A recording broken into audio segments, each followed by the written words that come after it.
It's funny. Like, we're always hearing about politics, Right. but it often feels like we're just scratching the surface. Yeah. So I'm really excited for this deep dive. We're going to be looking at the history of politics and how it evolved. Okay. To see if we can get a little more understanding, a deeper understanding of how we got to where we are today. It's like archaeology for politics. Mm-hmm. We're digging through all these layers of history from the very, very beginning, like when humans first formed societies to the present. And we're looking for these big turning points that shaped how we share power. So, okay, let's start at the very beginning. Before kings, presidents, Twitter even. Right. The book paints this picture of a world before politics even existed. Yeah. Which is kind of mind-blowing when you think about it. It is.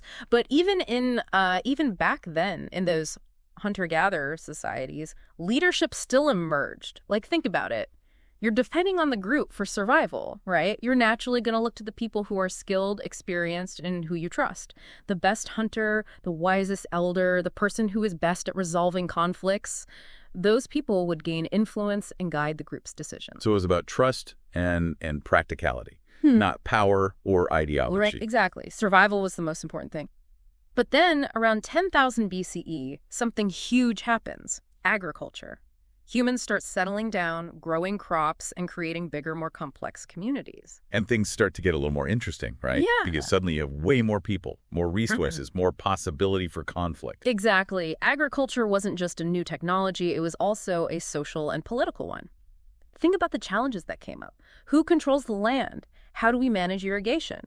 Who decides how to divide the harvest? These are the types of questions that lead to the need for more formal ways of governing. So that's where we see these early city-states. Like the Sumerians, the book talks about kings ruling with divine authority. It seems like the ultimate power move. It is. It is. And this idea that a ruler's power comes from the gods is a really powerful way to legitimize their authority. And that concept of divine right would be used for centuries to justify the rule of monarchs. But it wasn't all about force or divine mandate. Right. The book also points to the development of written law around this time, like Hammurabi's Code. What was so important about that? Well, Hammurabi's Code, it was pretty harsh by today's standards, but it did represent a shift from arbitrary rule to a system of justice that was more codified. It was an attempt to set up order and predictability. It established punishments for crimes and outlined rules for how people should interact with each other. So it's an attempt to create a system that, at least in theory, applies to everyone, Yes. no matter their social standing. A step toward a more impartial way of governing. Right. And this concept of a legal code, like a set of rules that apply to everybody, that becomes a very basic part of many political systems later on. So we've gone from informal leadership in small groups to the development of kings and codified law in city-states. It's like we're seeing the building blocks of civilization and the political structures that come along with it. Exactly. And as we move along this timeline, we're going to see how those building blocks are reorganized, reimagined, and sometimes even destroyed as different societies experiment with different ways to share and exercise power. Speaking of experimentation, the book jumps ahead to ancient Greece. This is where we see the birth of something truly revolutionary: democracy. Yeah, it's a game changer. Right. The word demokratia literally means rule by the people. And in Athens, we see this concept in action. Citizens gathering in the assembly, debating, voting on laws, and even choosing their leaders. It's amazing to think about how radical that concept was at the time. Of course, Athenian democracy wasn't perfect, not even close. Only certain men could even participate. And there were definitely flaws in the system. Yeah. But still. But it challenged the whole idea of who should hold power. Instead of a king, a god, or a small group of elites, Athenian democracy was saying that regular citizens should have a voice in how they are governed. Like a seed was planted. This concept that power could reside with the people, not just with those claiming divine right or inheriting their authority. And that seed would eventually sprout in different forms throughout history. It definitely does. And it's worth noting that ancient Greece wasn't the only place where innovative political ideas were taking root. Like around the same time, across the Mediterranean, the Roman Republic was developing their own system. The Roman Republic, with its elected officials, the Senate, its checks and balances, it's like they were creating a way to prevent any one person or group from having too much power. Exactly. And this Roman model of representative government, with this emphasis on shared power and these institutions to limit individual ambition, would also have a huge impact on the development of political thought. So we have these two fascinating experiments happening almost at the same time. Direct democracy in Athens and representative government in Rome. Both flawed in their own ways, but both revolutionary. It's like history was offering up different possibilities, different approaches to this fundamental question. How do we govern a society? And those possibilities, those different models of governance will keep evolving, clashing, and influencing each other as we move through the medieval period and beyond. So from republics and democracies, the book takes us to the medieval era, a time often romanticized in movies and books, castles, knights, damsels in distress. Yeah. But the political reality was a lot more complicated, wasn't it? It was, yeah. The medieval period, especially in Europe, was dominated by feudalism, a system that was really hierarchical and really connected to religion. So imagine a pyramid. At the very top, you have the king. And his authority is, once again, supported by this idea of divine right. He's not just a ruler, he's God's chosen representative on earth. Exactly. And below the king, you have this whole intricate network of nobles, knights, and vassals, each one owing allegiance to the ones above them in exchange for land, protection, and the right to govern their own little piece of territory. And then at the very bottom of this pyramid, you have the peasants. They work the land and support the whole system. It's a very rigid system, with power going from the top down, and not a lot of room to climb the social ladder. But even in this seemingly inflexible structure, the book says cracks start to appear. They do. And one of the most important cracks happens in England in 1215, the signing of the Magna Carta. The Magna Carta. We all know the name, but I have to admit, I'm not really clear on what it actually is. Well, it's essentially a document that King John was forced to sign by a group of rebellious barons. They were tired of him abusing his power.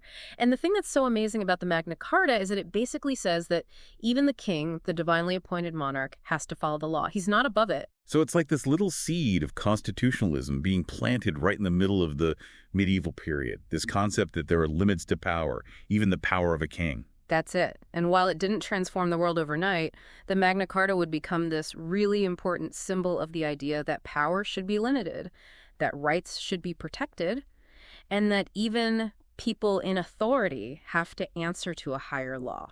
Wow. So we've come a long way from those early hunter-gatherer societies, haven't we? We have. We've seen kings, empires, revolutions, and all these different concepts about how power should be used and shared. We have. And as we move into the Renaissance and the Age of Enlightenment, those ideas are going to be challenged even more, refined, and sometimes completely overturned as new thinkers emerge and revolutions sweep across the globe. It feels like we're about to see some massive changes. The book talks about the Age of Enlightenment and how it really turned things upside down.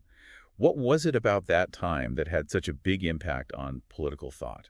Well, the Enlightenment was this explosion of intellectual and philosophical ideas, like thinkers like John Locke and Jean-Jacques Rousseau. They started to challenge these old ideas of power and authority. They argued that governments get their legitimacy from the consent of the people they govern. So it's the opposite of the divine right of kings we were talking about. Yeah. Instead of power coming from God to the king, it comes from the people themselves. Exactly. And those Enlightenment ideas, these radical ideas about individual rights and popular sovereignty and the social contract, those ideas didn't just stay in the realm of philosophical debates. You know, they fueled revolutions all across the globe. In the American Revolution. French Revolution. Those were big upheavals, times when the old order was completely destroyed and rebuilt. They were. And the American Revolution led to a representative republic, a system where power is divided between different parts of the government and where citizens elect representatives to speak for them. And then the French Revolution, which was even more dramatic, more radical. It's like they took those Enlightenment ideas and really ran with them. Monarchy overthrown, a republic declared. And these ideas of liberty, equality, fraternity, those spread all throughout Europe and even farther. It was a crazy time of change and chaos. But it's important to remember that revolutions can be messy and unpredictable. The book brings up Napoleon as an example. Right. He comes to power after the French Revolution, promising stability, and then he crowns himself emperor. It's like, wait, didn't we just get rid of the monarchy? It's a good warning. Revolutions can sometimes swing back toward authoritarianism, especially when there's instability or a need for a strong leader. And that tension between revolutionary ideas and wanting stability is a theme we see again and again throughout history. It makes you wonder if progress is always moving forward.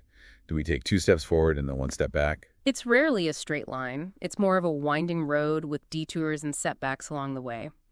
But even in those setbacks, those moments when it seems like we're going backward, there are still lessons to be learned, seeds of change that are being planted. Okay, so we've gone from the ancient world to the medieval period, through the Enlightenment and the Age of Revolutions.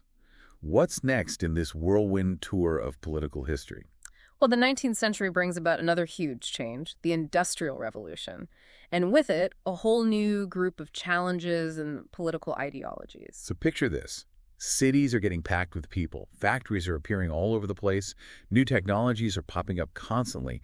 It's a time of amazing innovation, but also a time of huge social and economic change. Yeah, for sure. You have this massive movement of people from rural areas into the cities. The working class is growing, and the gap between the rich factory owners and the workers is widening. And this is when we start to see the emergence of some of those isms that still define politics today.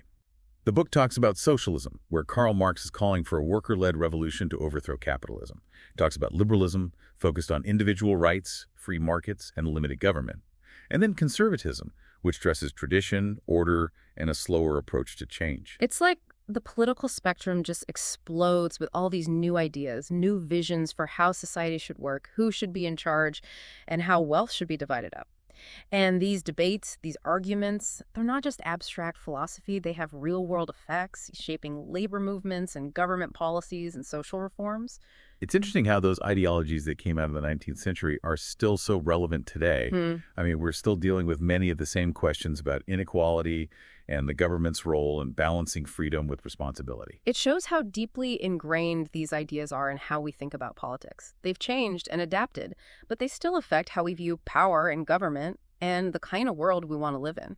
And as we get into the 20th century, the world gets even more complicated and interconnected. It does. The 20th century starts and ends with 2 world wars. They completely reshaped global order. We see totalitarian regimes emerge, like in Nazi Germany and the Soviet Union, challenging the very core of liberal democracy. It's a really dark time in many ways, but it's also a time of amazing resilience and creativity. You see international organizations start up, like the United Nations, trying to work together and avoid future conflicts. We see the rise of decolonization all over Asia and Africa and the Americas, people fighting for independence and the right to govern themselves. It's a century of huge upheaval and change, but also one of incredible progress. And through it all, that fundamental question that we've been exploring, the question of how power should be shared and wielded, well, just becomes more important and takes on new dimensions.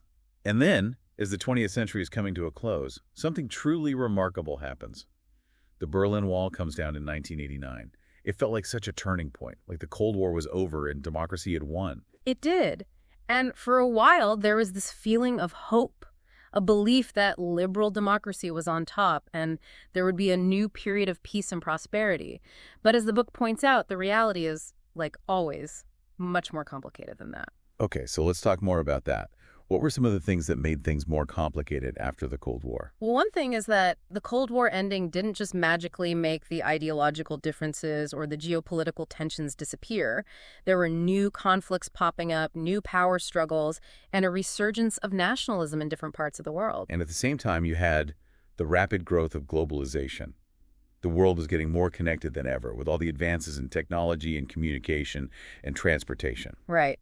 Globalization created a lot of opportunities, but it also brought about some new anxieties and challenges. Global trade helped some economies grow, but it also led to jobs disappearing and a feeling of economic insecurity in other places. It feels like it was a time of great promise and uncertainty all at once. Like, we're all connected, but are we all benefiting equally? That's the big question. And that tension, the tension between the potential benefits of globalization and the real worries about its impact on jobs and cultures and national sovereignty, that becomes a defining characteristic of the late 20th and early 21st centuries. And then right in the middle of all of this, you have the internet. I mean, it's almost impossible to overstate how much it changed everything. Information starts flying around the world at light speed, connecting people in ways we couldn't have imagined just a few decades earlier. It's a total revolution in how we communicate and share information. But like all revolutions, it's got both good and bad sides. The internet gives individuals power, makes activism easier, and creates new ways for people to talk and debate.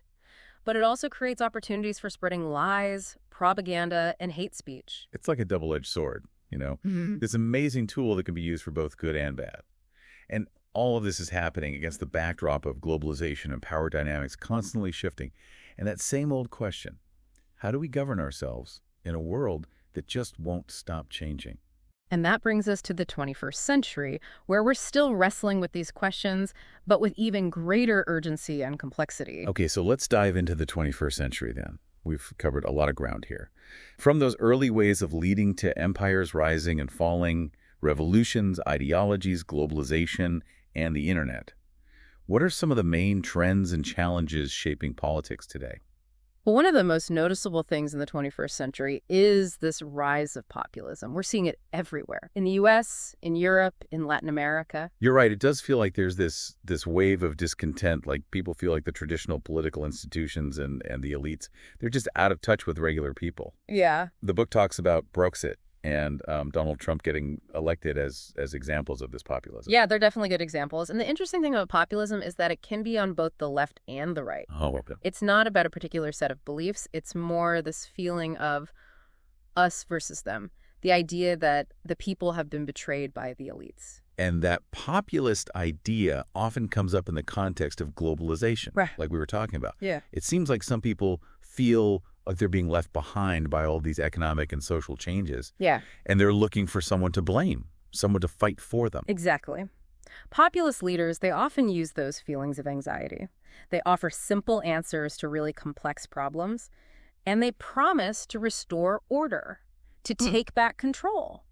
But it's never that simple, is it? I mean, the world it's complicated. All these challenges we face, like inequality, climate change, they need real solutions, not just slogans. You're right. And speaking of climate change, that's maybe the biggest challenge we have right now. Yeah. The book mentions those tensions between economic growth and the environment. Yeah. And it's a debate we're having everywhere. It does feel like we're at a crossroads. We need to change how we live to make it sustainable. But how do we do that without hurting the economy and making inequality worse? It is a tricky balance. Yeah. The Paris Accord, that was a good step. But getting all the countries to agree and then actually do what they said they would do, that's proving to be really tough. It makes you think. Are our political systems even able to deal with something as big as climate change? Yeah. We're so focused on national interests, short-term wins, and fighting with each other. It's hard to see how we can work together to solve a problem that needs global cooperation and thinking about the long term. It's a valid concern. And while we're trying to figure all that out, technology keeps advancing so fast. And that adds another layer of complexity to politics. The book mentions AI, data analytics, and how governments are using this stuff for both governing and keeping an eye on people. It's a little creepy, to be honest. It is. On one hand, those technologies could make governments work better, help us tackle problems like climate change, and even improve public services. But there's also this real danger that they could be used to take away privacy, stop people from speaking out, and give a small group of people even more power. It's like in those sci-fi stories, Yeah. Where a friendly AI turns into this controlling big brother. It's not that I don't trust technology. It's just we need to think about what could happen, especially when we're talking about something as important as government. Oh, absolutely. We have to have those conversations now. While these technologies are still being developed, what are the ethical implications? Who's going to be in control? How do we make sure everything is transparent and accountable? We can't just ignore those questions. And it's not just governments using these technologies. The book also talks about how algorithms are being used in political campaigns to target voters, spread misinformation, and even manipulate how people feel. It's like the Wild West out there. Yeah, it is. It makes you question if we're even in charge of our own political future anymore. That's a really important question. Are we really making informed choices, or are we being pushed and pulled in ways we don't even realize? It's a real challenge to democracy itself, and something we need to be aware of, and we have to resist it. Okay, so we have populism, climate change, and technology changing super fast. All of them reshaping how politics works. Yeah. And in the middle of all that, there's this resurgence of activism, which is actually kind of hopeful. It is. The book talks about movements like the Arab Spring, Black Lives Matter, and the climate strikes, all of them using social media to organize and mobilize people and demand change. It's a reminder that political power isn't just in institutions and elections, it's also in the hands of everyday people when they come together. It feels like a tug of war. doesn't it? Yeah. On one side, you have these powerful forces, these global trends and technology that are changing the world around us. And on the other side, you have these movements. Ordinary people saying, nope, we're not going to just sit here and let things happen. We're going to speak up, demand change, and fight for a better future. It is a dynamic tension. And it's happening all over the world in different ways. And one of the biggest questions we have is, what will the future of global governance look like?